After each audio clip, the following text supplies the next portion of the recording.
Indians cast their ballots for the fifth phase of the world's largest electoral exercise as the national election entered its final stages after weeks of intense campaigning and rhetoric and seemingly lower than expected voter enthusiasm. 49 constituencies contested across 6 states and 2 union territories. Rahul Gandhi, the leader of the main opposition Congress party, was on the ballot in the family stronghold of Raebareli in northern Uttar Pradesh, while Minister of Defence Rajnath Singh will be seeking a third term in Lucknow, the capital of Uttar Pradesh. The final voter turnout in Uttar Pradesh is 57.79%, which is higher than Bihar, Jammu and Kashmir and Maharashtra. Well, in the high-stakes arena of Indian politics, the BJP and the Congress find themselves locked in a fierce battle. However, the plot thickens as Rahul Gandhi, instead of defending his stronghold in Amethi, opted for a surprising twist by vying for the seat once occupied by his mother, Sonia Gandhi, in Raebareli. This bold move has ignited a firestorm of criticism aimed squarely at Rahul. Across social media platforms, people questioned his courage and conviction, suggesting that his decision to step back from Amethi, where he would have faced off against the formidable Smriti Irani. As we slip into this debate, the only question we ask is, what is the fate of Amethi, Raebareli, and of course, UP? We'll talk about this with people who understand the state intimately. Joining us on the show at this point in time is Priya Sehgal, who is the editorial director of NewsX. Also joining us on the show is Mr. Sharath Trivedi, BJP spokesperson. Dolly Sharma, Congress spokesperson, joins us on the program as well. Rishi Bagri, political analyst, with us on the program as well. Chandni Preeti Shah, senior political commentator, with us in the studio as well. And last but by no means the least, Dr. Syed Asad Abbas, political analyst, also joins us on the show. Priya, I'll begin with you. Well, Rahul Gandhi, fighting off from Raebareli. It was a constituency where his mother was supposed to fight off from, but it's always been a Congress bastion. Has this move infused, more gusto into, the Congress campaign? Has it infused some sort of a surprise element into, this entire one-sided debate that, the country has been having for months now, that it's the BJP's elections to take? Or do you think this has been a gamble which perhaps is going to bring the Congress party closer to oblivion than it has been ever before? Hi, Vineet. Thank you for having me on the debate. Well, I think to start with, the fact that Rahul Gandhi is contesting from UP has sent some kind of a message down the ranks of the Congress party. They wanted a Gandhi to contest. They wanted him especially more than any other, because now he is really taking charge of the party. So his contesting from Uttar Pradesh, I think, has sent the right signals. I agree with you. The fight from Amethi would have been, he would have really been taking on Smriti Irani and trying to regain his home turf. He opted for the easier option by going in for Raebareli, where the Gandhis is, Sonia Gandhi is the sitting MP from there, and the Gandhis have a easier fight in Raebareli than they would in Amethi. But having said that, the Amethi battle also, Vineet, is very interesting, because it's not, what we are hearing ground reports is that it's not such a walkover for Smriti Irani as one would have expected. Rahul Gandhi's his former secretary KL Sharma is contesting. He was a constituency manager, and the signal was that instead of making it a Smriti versus Rahul fight, he's going to say that my nominee can take you on and defeat you easily. That's the kind of messaging, at least, that the Congress is hoping to send by fielding KL Sharma and not a member of the Gandhi family against Smriti Irani. Also, the fact that the Prime Minister has not gone and canvassed in Amethi at all, or Raebareli. He's ignored that section totally. We've had Priyanka Gandhi camping in Amethi and Raebareli taking on the campaign for the Congress. So that has kind of lent weight to the Congress campaign, that the Gandhis are taking these 2 seats very seriously, and they are there whether they contest or not. At least a nominee of theirs is there camping, and there is a sort of continuity of the legacy seats, so to speak. I mean, how that works out on ground, we'll see. But so far, the Reports are that Raebareli seems to, you could see the body language today if you were watching. We saw Smriti looking pretty grim and Rahul walking pretty casually. And this is the first time he's gone to all the booths on a voting day, and he's been at that constituency. Usually he's not there during a voting day, but he's gone there. He's visited the booths, so he seems to be sending off a very positive aura. Priyanka has been really taking the narrative of Amethi. We didn't see as many interviews or Smriti Irani really hogging the headlines as much as Priyanka Gandhi did. So that itself sends its own message down the ranks, and Akhilesh Yadav was very keen that Rahul and that the Gandhi's family should contest All from right. UP. They should not, Priya, there seems to be an UP. issue with your video and your audio. We keep missing out on what you have said. We'll in fact connect you after a minute or two. Let me in fact also rope in Dolly Sharma, Congress spokesperson, into this conversation. Dolly, in fact, Amethi is a very important constituency for the Congress party. And not only from an electoral point of view, Dolly, it's also important for the Congress party from an emotional point of view. In fact, just the way Priya Sehgal also elucidated that this is not something which is going to be a walkover for Smriti Irani this time around. Perhaps in 2019, it was not Rahul Gandhi who lost from Amethi, it was the Congress party, because obviously, there was a feeling which was anti-Congress in nature starting from 2014 and 2019. Do you think things have changed now, and probably Smriti Irani, is on a back foot on a number of issues and agendas which she thought she could change about Amethi? Yeah, if you talk about Amethi, there are many things. Smriti Irani came up saying that I will do this, I will do that, but she did nothing in Amethi. If I talk about the steel plant, there are many other things which people of Amethi have seen that they've been closed down. So now they know that she came up with like a big balloon, and it came out of like nothing. So in Amethi, the candidate, India Alliance's candidate Kishori Lal Sharma is winning. Today's voter trend has made it clear that the people of Amethi still have deep sympathy for Nehru Gandhi family, and like clearly, Priyanka ji was camping in Amethi, was working day and night in Amethi, and also Kishori Lal ji worked for about 40 years in Amethi. Every household, every person of Amethi knows him personally. He has worked, he has close connections with every village, every household of Amethi. So here in Amethi, this time Congress Alliance's candidate Kishori Lal ji is winning, clear with a clear mandate. Okay, let's in fact listen in and get a response from Mr. Sharad Trivedi as well, BJP spokesperson. Mr. Trivedi, the Bharatiya Janata Party has, ever since 2014, and even in the assembly election, has been eating into the Congress party's vote share and seats as well. Do you think that trend is likely to continue? Dolly Sharma of the Congress party believes that this is something which is going to change in favor of the grand old party. Well, the only thing that has not changed in the last 35 years is that the Congress is on its way down, and as you said, that it is facing the oblivion, and just the epitaph has to be written.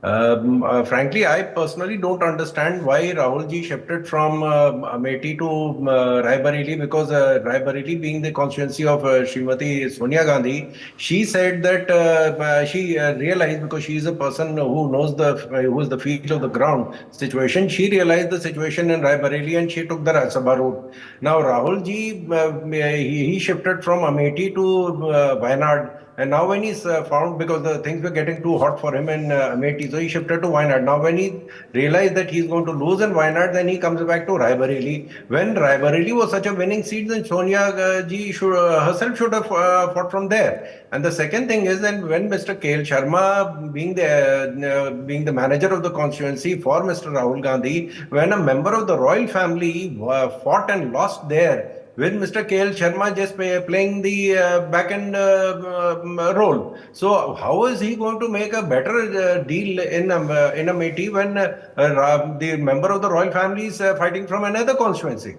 So this seems to be a situation that when a ship sinks, then they send an SOS signal, save our souls, so nearby ships to come and save them. So that is probably what is happening with the Samajwadi Party.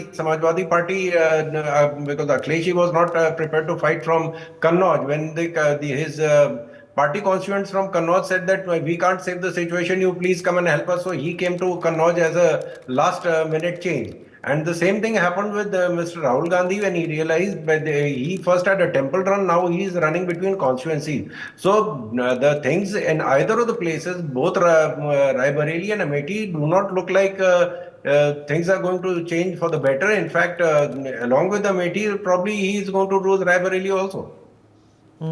All right, Dr. Abbas, what do you make, is likely to be that key decision that the Congress party has made when it comes to UP that could either, change their fortunes for the best or actually, take them from, 2019 in a far worse situation than they were in 2014 and 2019?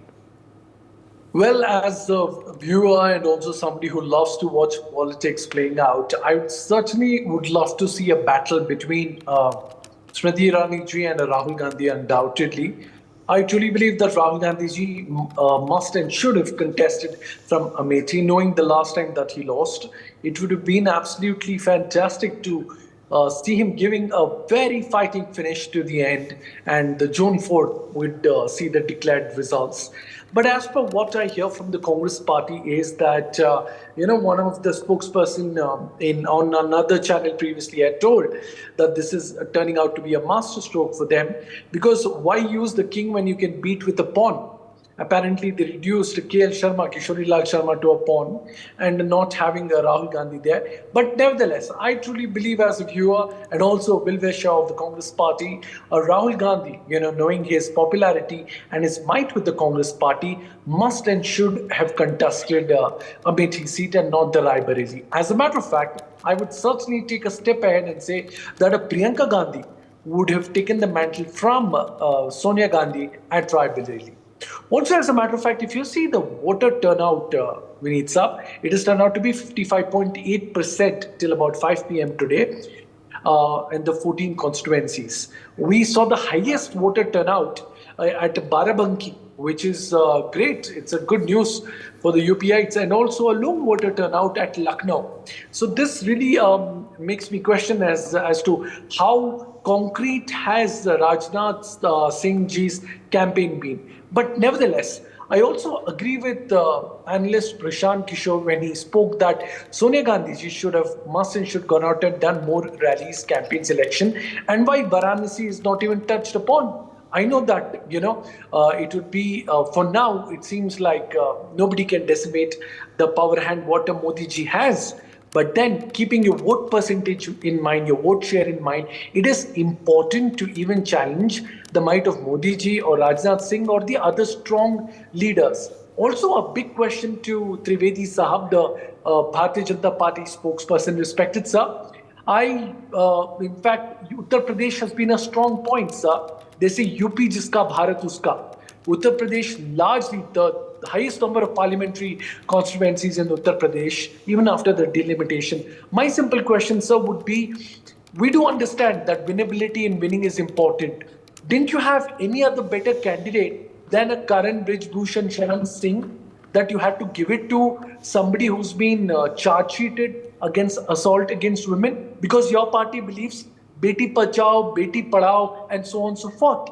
You believe in Nari Shakti, you believe in women empowerment. Won't it, sir, then send across a wrong signal to the women voters of UP when Brijbhushan Sharan Singh, if you've read out the Delhi High Court ordering the charge sheet, all of them, they said that these are serious, grave offences. And prima facie, there is enough strong evidence to charge sheet him and send it to trial. Don't you think, sir, that I know Gonda, Kaisarganj is a very strong, he's a Bahubali strong man there. Don't you think that there could have been a much better candidate than this charge-sheeted man's son? Over to you, Sharath Trivedi Saab. Okay, let's get a response from Rishi on this as well. Rishi, obviously, the tutu meme aside, important to understand that, the Congress party did have its moments running up to the Lok Sabha elections. So did, the Bharatiya Janata Party. But there have also been, murmurs around what the India alliance is possibly going to be able to achieve. Do you think that the way Rahul Gandhi has chosen his tracks over the last few days has actually, in some way galvanized the dipping fortunes of the grand old party? Hi, Vinit. You need on. I mean, today's election or all the four phases. First of all, the voting has not dipped. I mean, there was a complete report which has come from the State Bank of India research team, and they are saying that it's almost 2.5 crore more votes have been casted in last four phases. And this phase, definitely the final figures will come in day or two, and then we'll understand how the things are going to happen. One most important thing is that the women voters are the real X factors in this election, and they are voting for the robust law and order situation in the UP and Bihar, and that is the reason why they are the most silent voter and they are the most decisive voters. So their vote is going one-sided. Secondly, I think the Jammu and Kashmir, it is actually in Bihar, Odisha, and Maharashtra. I mean, that the people of the festival. Most importantly, it was a completely peaceful, violence-free election there. So that's a very good point which is happening right now. Now, talking about this, coming back to the Pradesh, coming back to the Raebareli and Amethi, and coming back to the Gandhis, I think Gandhis have abandoned Amethi. They have abandoned Amethi and they chose a relatively safer Raebareli. Now, even in Raebareli, they were doing a appeal of like in 1970s era movie, कि मैं अपने बेटे को आपको सौंप रही थी. Now, this kind of appeal in last 10 years, the kind of delivery which happened in Raebareli and Amethi and all the region around there, where you have seen the concrete delivery of the expressway, you have seen the concrete delivery of the work which is happening. So it doesn't work that way. You need to see the real roads were built, real hospitals were built, real aims were built, real delivery like free ration, electricity, pakka ghar, toilets, free medical treatment has been given to the people. So this kind of delivery won't, this kind of work. Bhai, people are saying, hum aapke lad. Rishi, we can't hear you. Rishi. Okay, Rishi, there seems to be a problem with the audio. We'll come back to you momentarily. Chandni, Uttar Pradesh, it is a very important place. It's a very important state.